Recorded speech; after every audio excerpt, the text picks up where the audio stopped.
চলো সুখের ঘরের দিন শেষ হয়ে গেল, এবারে সুখ খোঁজার ঘরে যাওয়ার পালা। তোমরা বলবে অমন করে বলো না দিদি, দাদার মন খারাপ হবে। সত্যি আজ 16 বছর বিয়ে হয়ে গেল, এখনো যে বাপের ঘর থেকে যাওয়ার সময় কেন এত মন খারাপ হয় কে জানে। বক বক করতে করতে আসানসোল চলে এলাম। তোমাদেরও বাপের ঘর থেকে আসার সময় মন খারাপ হয়? হ্যাঁ।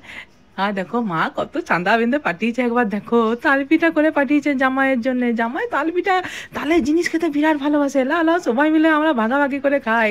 বাবা রে, আবার তালের বড়া করেও পাঠিয়েছে গো, যা রংটা হয়েছে বিরাট। আমি জানলে যাবার সময় একটি শাড়ি, একটি নাইটি আর একটি চুড়িদার নিয়ে পরে গেছি।